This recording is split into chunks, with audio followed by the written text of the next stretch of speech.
नमस्कार, बहुत स्वागत है आपका खास मुलाकात में और मैं हूं आपके साथ डिंपल शर्मा। आज की इस खास मुलाकात में हमारे साथ मौजूद हैं राजस्थान के उच्च शिक्षा मंत्री, गृह राज्य मंत्री राजेंद्र सिंह यादव जी, जो कि कोटपुतली से 2 बार लगातार विधायक चुने गए और तीसरी बार कांग्रेस की तरफ से उम्मीदवार के तौर पर उतरे हैं चुनावी मैदान में।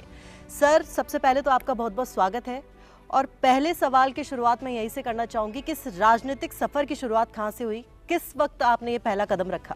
2007 में मैंने पहली बार ये सोचा कि मुझे राजनीति में आना चाहिए। कांग्रेस पार्टी ने 2008 में मुझे टिकट दिया और मैंने पहला चुनाव लड़ा, मगर दुर्भाग्य रहा कि मैं कुछ 700 कुछ वोटों से मैं चुनाव लूज कर गया। अगर मैंने प्रयास छोड़े नहीं और मैं 5 साल तक जनता की सेवा में लगा रहा। 2013 में जब बीजेपी प्रचंड बहुमत से आई, उस समय मैं कांग्रेस पार्टी का उम्मीदवार था और मैं चुनाव जीता और लगभग 24,000 समथिंग वोटों से मैंने चुनाव जीता। और विपक्ष में रह के हमने लगातार अपने मुद्दे उठाए और अपनी बात रखी। उस समय नेता विपक्ष डूडी साहब के साथ और आदरणीय अशोक गहलोत साहब के साथ मिलकर के हम लगातार विधानसभा में जो है विपक्ष का रोल बहुत सख्ती से हमने निभाया, बहुत मेहनत करके उस चीज़ के मुद्दे रखे और उनमें से बहुत सी चीज़ें उस समय राज्य सरकार ने मानी भी गई। देखिए राजेंद्र जी, क्योंकि आपने कहा कि पहला चुनाव की बात आपने कही कि किसी कारणवश आप हार गए थे, लेकिन जब आप पिछले 10 सालों के हम कार्यकाल देख लेते हैं, पिछले 10 साल आप लगातार जीतते आए कोटपुतली से और वर्षों बाद ऐसा हुआ कोटपुतली में किसी नेता को मंत्री पद मिला। बहुत ही गर्व की बात थी जनता के लिए भी और आपके लिए, खुद के लिए भी। तो जनता की इस बार स्थिति कैसी देख रहे हैं आप? देखिए, जब मैं 2013 का चुनाव लड़ रहा था, वो बड़ी विषम परिस्थिति थी। उस समय कोटपुतली के अंदर एक अलग तरीके का वातावरण था और बीजेपी से भी यादव कैंडिडेट था। फलस्वरूप संघर्ष भी था, मगर जनता ने मेरे को प्राथमिकता देते हुए भारी बहुमत से जिताया। और मैं जो देख रहा था कि मुझे इस विषम परिस्थिति में जनता ने मान सम्मान दिया, तो मैंने भी लगातार जनता के संपर्क में रह के उनके दुख में सुख में उनका साथ दिया और जो हमारे मुद्दे यहाँ के थे, जो उनके ऊपर मैंने लगातार विधानसभा में जो है उनको उठाया। यहाँ एक बहुत बड़ा मुद्दा था जो कस्टोडियन भूमि का। 70 साल से लगभग 10,000 बीघा पे लगभग 4-5 हज़ार परिवार जो है वो 4-5 हज़ार किसान जो थे वो काबिज तो थे, मगर उनका राइट उनको नहीं मिल रहा था। और उस मुद्दे का उस समय कानून भी बना, जो बीजेपी गवर्नमेंट में लगातार हमने उन चीज़ों को खड़ा किया और वो लागू किसी कारण से उस समय नहीं हो पाया। 2018 के बाद उसको लागू किया और आज लगभग उसमें से जो है 80% किसानों को उनका जो ज़मीनें उनके नाम हुई हैं। इन सब चीज़ों के साथ साथ जो मेरा मानना है कि जनता काम चाहती है और हमने विकास किया है कोटपुतली के अंदर। कोटपुतली की ज्वलंत जो तकलीफ़ थी वो थी ट्रैफिक जाम की। यहाँ माइनिंग जोन होने की वजह से बहुत बड़ा ट्रैफिक रोज़ कोटपुतली को क्रॉस करता था, मार्केट में जाम लगा रहता था। हमने उसके लिए कोटपुतली में लगभग 150 करोड़ रुपए की लागत से नया बाईपास का निर्माण शुरू कराया। हमने शहर में जल भराव का एक बड़ी प्रॉब्लम थी, गंदे पानी की निकासी की प्रॉब्लम थी, उसके लिए हमने यहाँ सीवरेज लाइन का जो है काम शुरू कराया है। और सबसे बड़ी यहाँ मांग थी पिछले 60-65 साल से, वो थी ज़िले की। मैं मुख्यमंत्री जी का तहे दिल से आभार व्यक्त करता हूँ कि उन्होंने कोटपुतली को जिला बनाया। बिल्कुल सही बात कही आपने राजेंद्र जी, क्योंकि 14-15 साल से बहुत मुख्य मांग थी, मुखर भी थी, लेकिन इस पर इतना बड़ा आपने एक्शन भी लिया और ये कह सकते हैं जी तोड़ मेहनत की थी जिला बनाने की मांग को लेकर और बात यहाँ तक आ गई कि आपने इस्तीफा देने तक की बात कह दी। क्या कहना चाहेंगे इसको लेकर, क्या प्रभाव पड़ा जनता पर? निश्चित तौर से मुझे जो लगता था कि अगर जिला नहीं बनता है तो जो मैंने जो वायदा किया है जनता से वो कहीं मैं उसमें फेल नहीं हो जाऊं। मैंने मुख्यमंत्री जी के पास ये बात रखी मुख्यमंत्री जी ने उस बात को मानते हुए और जो बजट का उन्होंने वायदा किया कि भाई बजट में हम इसको ज़रूर रखेंगे, और उन्होंने अपनी वायदा निभाया। मैं बार बार मुख्यमंत्री जी का आभार व्यक्त करता हूँ। देखिए, बहुत सही कहा आपने, क्योंकि जिला आखिर में जो मांग थी वो पूरी हुई, जो वादा किया था जनता से वो निभाया भी। और राजस्थान में पिछले 5 साल से कांग्रेस की सरकार है। हर बार राजस्थान की जो जनता का मन है वो बदलाव चाहता है। पहले जो इतिहास रहा है, एक बार कांग्रेस, एक बार भाजपा, एक बार कांग्रेस, क्या लगता है इस बार राजस्थान में कांग्रेस इस पैटर्न को किस तरह तोड़ पाएगी? इस बार जो है जनता को जो काम किए हैं उनको देख रही है जनता, और जनता को जो लगता है कि विपक्ष में भी कोई ऐसा चेहरा नहीं है जो आज मुख्यमंत्री का दावेदार हो। वहाँ भी बहुत से चेहरे हैं, मगर सबसे बड़ा चेहरा राजस्थान में अगर है वो है अशोक गहलोत जी का।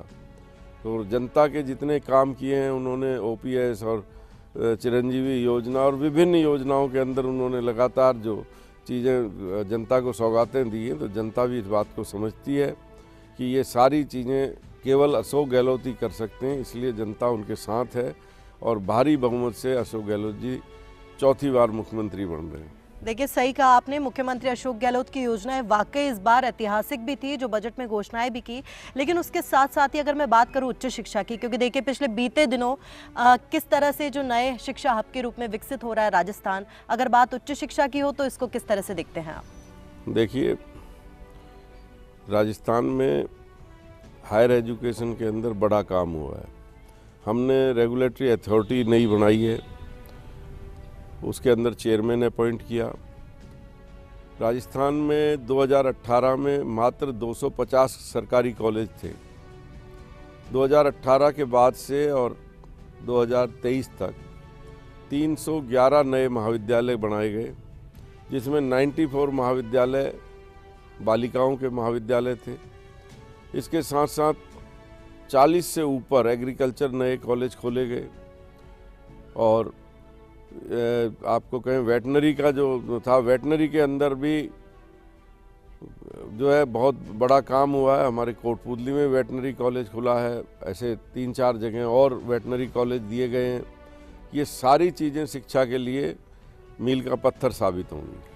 देखिए, ये इससे सवाल से, क्योंकि भाजपा ने आपके समक्ष गुर्जर चेहरे हंसराज पटेल को इस बार चुनावी मैदान में उतारा है, कितनी चुनौती इस बार मांग रहे हैं? क्योंकि 10 साल बाद भाजपा ने अपना चेहरा बदला है, अगर कोटपुतली विधानसभा की बात करें तो। वो तो हर बार चेहरा बदलते हैं बीजेपी, तो 10 साल बाद नहीं, कभी उन्होंने अलग अलग एक्सपेरिमेंट यहाँ कर रहे हैं। मैं कहना चाहूँगा कि चेहरे बदलने से जीत हार नहीं होती। जीत हार होती है आप ज़मीनी जो नेता है, ज़मीन पे काम करते हैं, जिनको ये पता है कि जनता का दुख क्या है, जनता की पीड़ा क्या है। वो उस तरीके का कोई चेहरा मुझे नहीं लगता कि सामने है। ये सभी वो लोग हैं जो चुनाव से 2 महीने पहले तैयारी करते हैं चुनाव लड़ने की, और चुनाव के बाद 1 महीने बाद ये अपने स्विच ऑफ कर लेते हैं फ़ोन के। उस तरीके के लोगों का मैं नहीं सोचता जनता उन्हें एक्सेप्ट करेगी।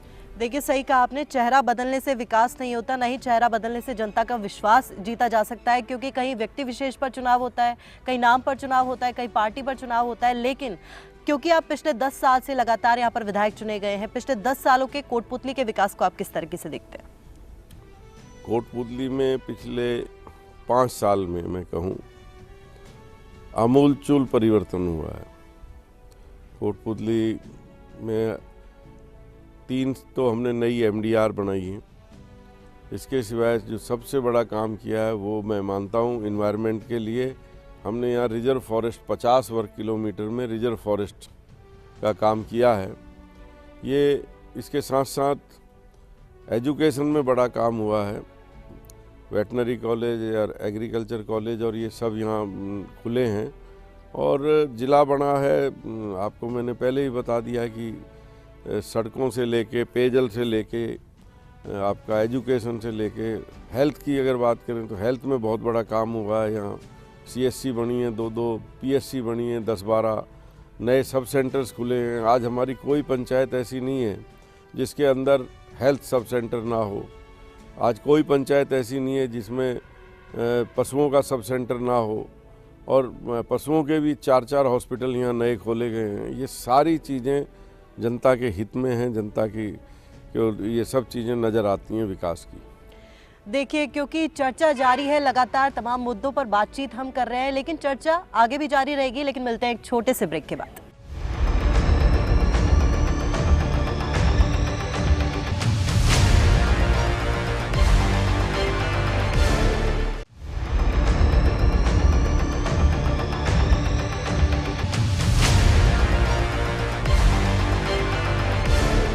ब्रेक के बाद आप सभी का स्वागत है खास मुलाकात में। हमारे साथ लगातार बने हुए हैं मंत्री राजेंद्र सिंह यादव जी।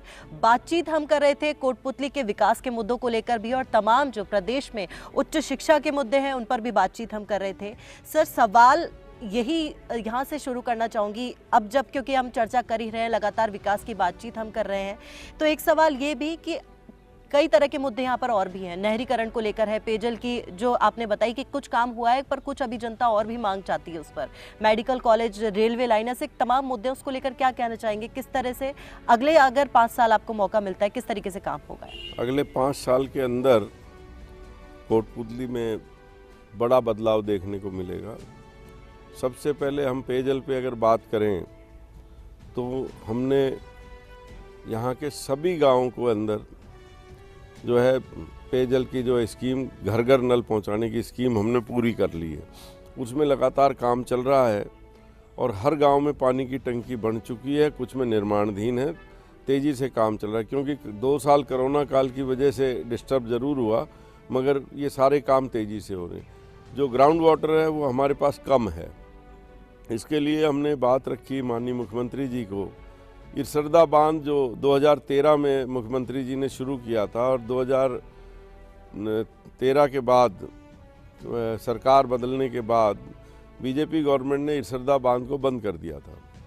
इरसरदा बांध 2018 में दोबारा शुरू हुआ और आज वो बन के तैयार हो गया। इरसरदा बांध से जो पेयजल की स्कीम में दौसा और 3 डिस्ट्रिक्ट और उनका सिंचाई का काम वहाँ से था, उसमें से हमने बात की और माननीय मुख्यमंत्री जी को भी लगता है कि पेयजल के लिए ज़्यादा पानी होना चाहिए। उन्होंने इरसरदा बांध से 11 तहसील जयपुर ज़िले की और 1 तहसील अलवर ज़िले की जोड़ी है उसमें, और फर्स्ट फेज़ में 1250 करोड़ रुपया उसमें दिया है। और हमारे यहाँ पेयजल के लिए उस योजना से, जैसे बीसलपुर का पानी जयपुर आ रहा है, पाइपलाइन के द्वारा वो पानी इरसरदा बांध से चल कर के कोटपुतली तक आएगा। इसमें हमारी जो तहसीलें हैं जयपुर ज़िले की सारी, क्योंकि आज कोटपुतली नया ज़िला बन गया है, तो मगर ये सारी हमारी उसमें जुड़ी हुई हैं स्कीम में।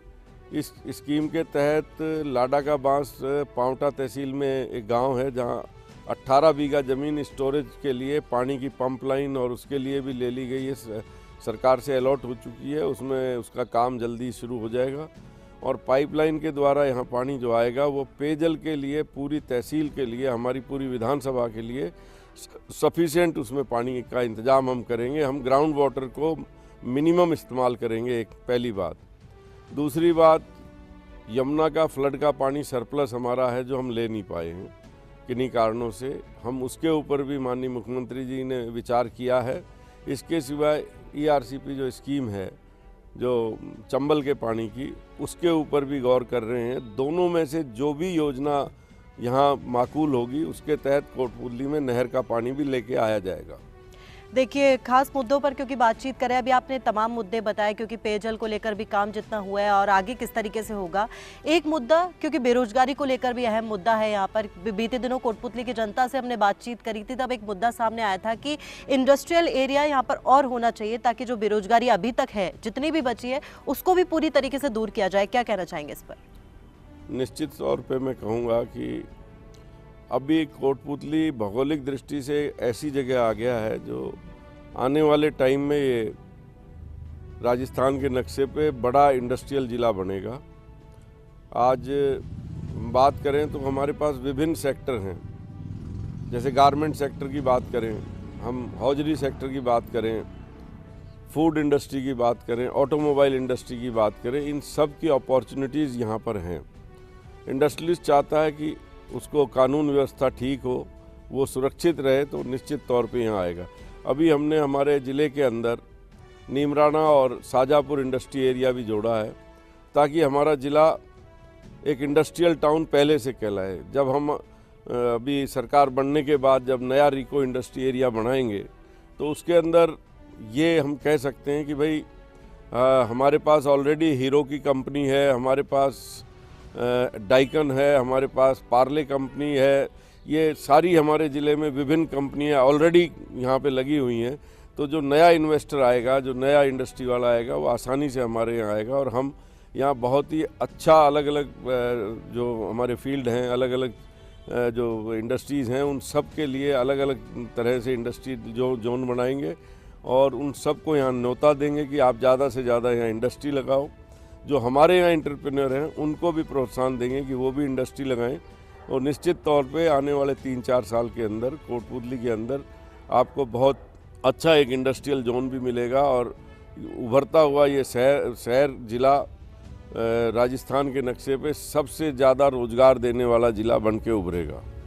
देखिए, क्योंकि पिछले 10 साल आप लगातार कोटपुतली से चुने गए विधायक के तौर पर, कई जगह मुद्दा ये भी आता है सर सामने कि जहां पर विधायक कांग्रेस का हो या सरकार बीजेपी की हो या फिर विधायक भाजपा का हो और सरकार कांग्रेस की हो, तो कहीं ना कहीं उन मांगों को पूरा करवाने में, उन काम को पूरा करवाने में कोई ना थोड़ी चुनौती का सामना करना पड़ता है।